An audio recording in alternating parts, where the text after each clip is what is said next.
Olá, irmãos amados, graça e paz a todos. Sejam muito bem-vindos a mais um vídeo do canal Uma Família em Cristo.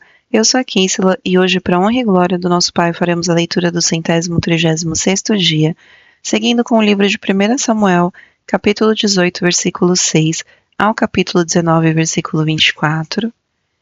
Livro de João, capítulo 8, versículo 31 ao versículo 59. Livro de Salmos, capítulo 12, versículos 1 ao 10, e Provérbios, capítulo 15, versículos 12 ao 14. Amados, antes de iniciarmos a leitura, vamos agradecer ao nosso Pai e pedir a direção para o estudo? Pai amado, graças te damos por tudo. Te agradecemos pelo teu amor, pelo teu cuidado, pelo teu sustento. Te pedimos perdão por todos os nossos pecados. E te pedimos, Pai, que o Espírito Santo de Deus nos dê a direção nessa leitura, para que nós tenhamos o entendimento da Tua Palavra de acordo com a Tua vontade. Que assim seja em nome do Senhor Jesus Cristo. Amém. Livro de 1 Samuel, capítulo 18, versículo 6, ao capítulo 19, versículo 24. E aconteceu que quando eles estavam voltando para casa, depois de Davi ter matado o filisteu, as mulheres de todas as cidades de Israel saíram ao encontro do rei Saul, cantando e dançando com tamborins, com alegria e com instrumentos musicais. As mulheres se alegravam e cantavam alternadamente e diziam: Saul matou os seus milhares, porém Davi os seus 10 milhares.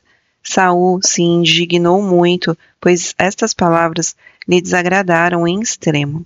Ele disse: Para Davi elas deram 10 milhares, mas para mim apenas milhares. Na verdade, o que lhe falta a não ser o reino? Daquele dia em diante, Saul não via Davi com bons olhos. No dia seguinte, um espírito mau vindo da parte de Deus se apossou de Saul, que teve uma crise de raiva em sua casa. Davi, como nos outros dias, dedilhava a harpa. Saul, porém, tinha a mão em uma lança, que ele atirou pensando assim: encravarei Davi na parede. Porém Davi se desviou dele por 2 vezes.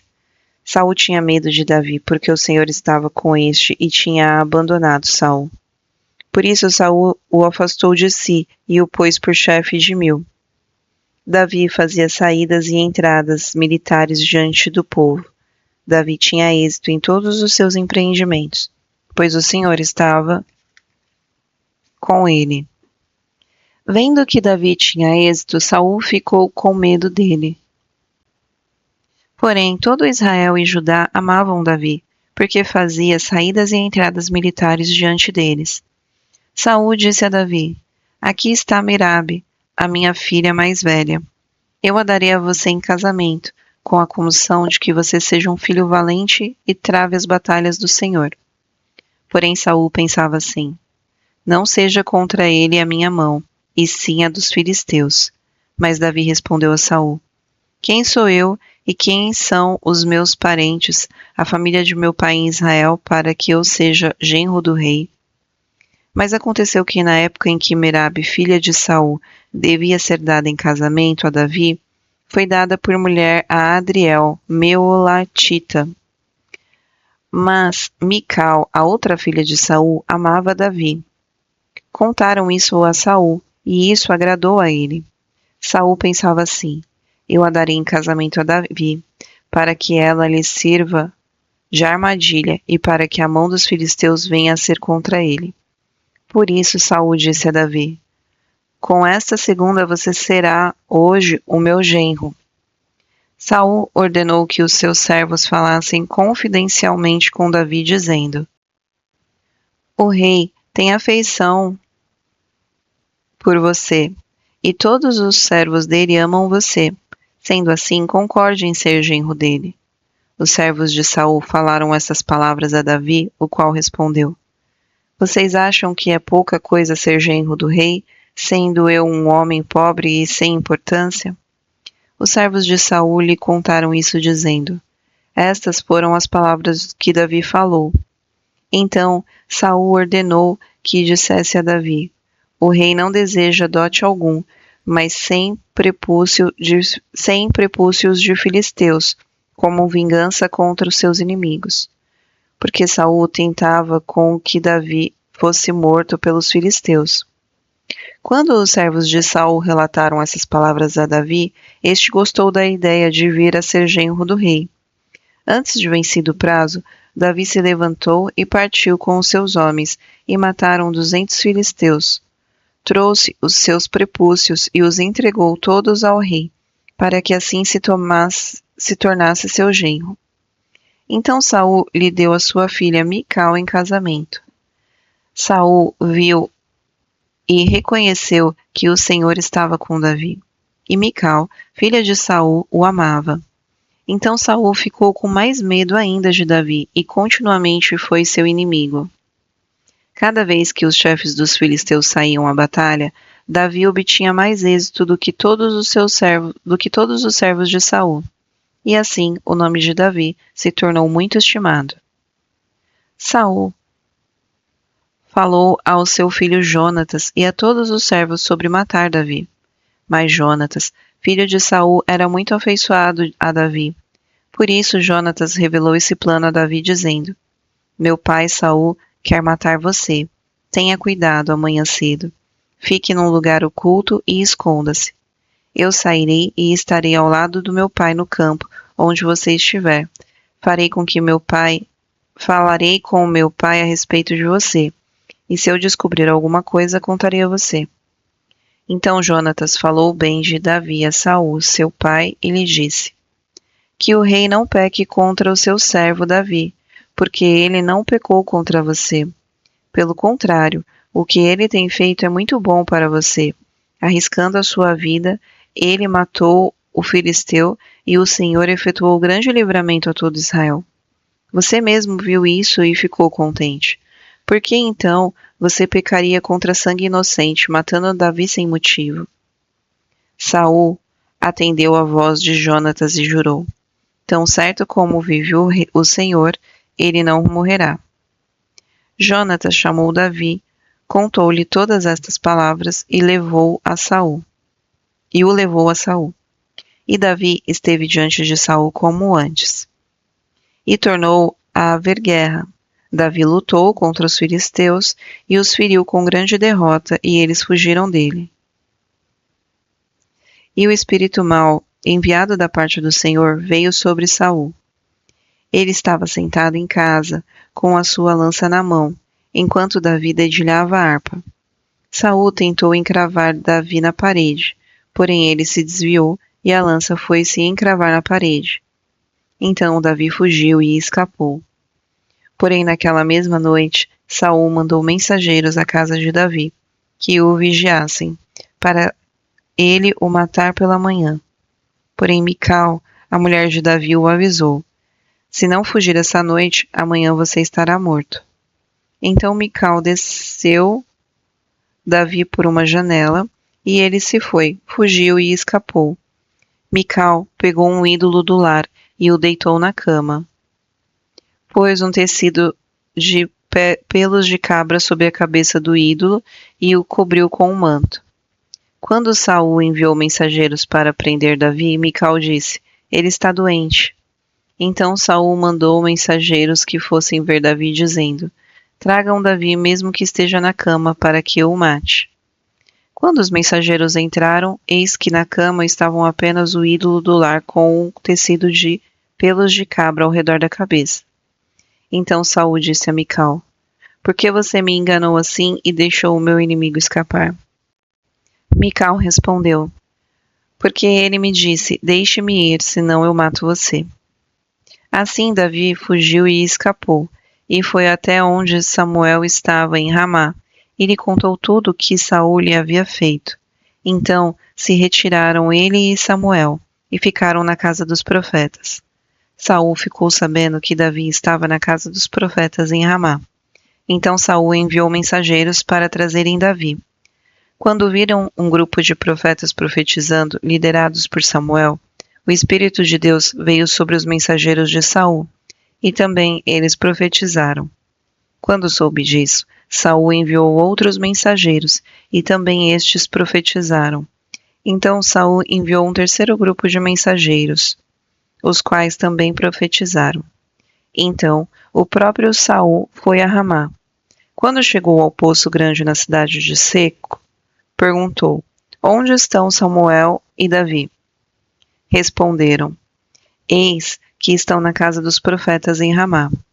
Então Saul foi para a casa dos profetas em Ramá, e o mesmo Espírito de Deus veio sobre ele, que caminhando profetizava até chegar à casa dos profetas em Ramá. Também ele despiu a sua túnica e profetizou diante de Samuel. E sem a túnica ficou deitado no chão todo aquele dia e toda aquela noite. Por isso se diz: está também Saul entre os profetas? Livro de João, capítulo 8, versículos 31 ao 59. Então Jesus disse aos judeus que haviam crido nele: Se vocês permanecerem na minha palavra, são verdadeiramente meus discípulos.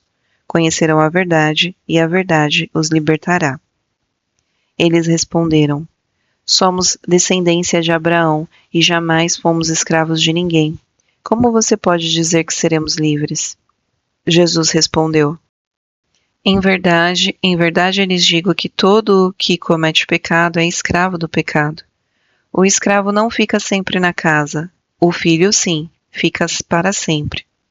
Se, pois, o filho os libertar, vocês serão verdadeiramente livres. Bem sei que vocês são descendência de Abraão, no entanto, estão querendo me matar, porque a minha palavra não está em vocês. Eu falo das coisas que vi junto de meu pai. Vocês, porém, fazem o que ouviram do pai de vocês. Então lhe disseram: Nosso pai é Abraão. Mas Jesus respondeu: Se vocês fossem filhos de Abraão, fariam as obras que ele fez. Mas agora vocês estão querendo me matar, a mim, que lhes falei a verdade que ouvi de Deus. Abraão não fez isso. Vocês fazem as obras do pai de vocês. Eles responderam: Nós não somos filhos ilegítimos, temos um pai que é Deus. E Jesus disse: Se Deus fosse de fato o pai de vocês, certamente me amariam, porque eu vim de Deus e aqui estou. Pois não vim de mim mesmo, mas ele me enviou. Por que vocês não compreendem a minha linguagem? É porque vocês são incapazes de ouvir a minha palavra. Vocês são do diabo, que é o pai de vocês, e querem satisfazer os desejos dele. Ele foi assassino desde o princípio e jamais se firmou na verdade, porque nele não há verdade. Quando ele profere mentira, fala do que lhe é próprio, porque é mentiroso e pai da mentira. Mas porque eu digo a verdade, vocês não creem em mim. Quem de vocês me convence de pecado? Se digo a verdade, por que não creem em mim? Quem é de Deus ouve as palavras de Deus. Por isso vocês não me ouvem, porque não são de Deus. Os judeus disseram a Jesus: Será que não temos razão em dizer que você é samaritano e tem demônios? Jesus respondeu: Eu não tenho demônio, pelo contrário, honro o meu Pai, mas vocês me desonram. Eu não procuro a minha própria glória. Há quem a busque e julgue. Em verdade lhes digo que, se alguém guardar a minha palavra, não verá a morte eternamente. Então os judeus disseram: Agora estamos certos de que você tem demônio. Abraão morreu e também os profetas, e você diz: Se alguém guardar a minha palavra, não provará a morte eternamente. Você não está querendo dizer que é maior do que Abraão, nosso pai, que morreu? Também os profetas morreram. Quem você pensa que é? Jesus respondeu: Se eu glorifico a mim mesmo, a minha glória não é nada. Quem me glorifica é o meu Pai, o qual vocês dizem que é o Deus de vocês. Entretanto, vocês não o conhecem, eu, porém, o conheço. Se eu dizer que não o conheço, serei como vocês, mentiroso. Mas eu o conheço e o guardo a sua palavra. Abraão, o pai de vocês, alegrou-se por ver o meu dia. Ele viu esse dia e ficou alegre. Então os judeus lhe perguntaram: Você não tem nem 50 anos e viu Abraão? Jesus respondeu: em verdade lhes digo que, antes que Abraão existisse, eu sou. Então pegaram pedras para atirar nele, mas Jesus se ocultou e saiu do templo. Livro de Salmos, capítulo 112, versículos 1 ao 10. Aleluia! Bem-aventurado é aquele que teme o Senhor e tem grande prazer nos seus mandamentos. A sua descendência será poderosa na terra, a geração dos justos será abençoada. Na sua casa há prosperidade e riqueza, e a sua justiça permanece para sempre. Aos justos nasce luz nas trevas. Ele é bondoso, compassivo e justo. Feliz aquele que se compadece e empresta. Ele defenderá a sua causa em juízo. Não será jamais abalado. Será tido em memória eterna. Não se atemoriza de más notícias, e o seu coração é firme, confiante no Senhor. O seu coração, bem firmado, não teme, até que veja a derrota de seus inimigos. Distribui, dá aos pobres, a sua justiça permanece para sempre, e o seu poder se exaltará em glória. O ímpio vê isso e fica com raiva, range os dentes e se consome. O desejo dos ímpios perecerá. Livro de Provérbios, capítulo 15, versículos 12 ao 14. O zombador não gosta de quem o repreende, nem se aproxima dos sábios. O coração alegre embeleza o rosto, mas, com a tristeza do coração, o espírito se abate. O coração sábio busca o conhecimento, mas a boca dos insensatos se alimenta de estupidez.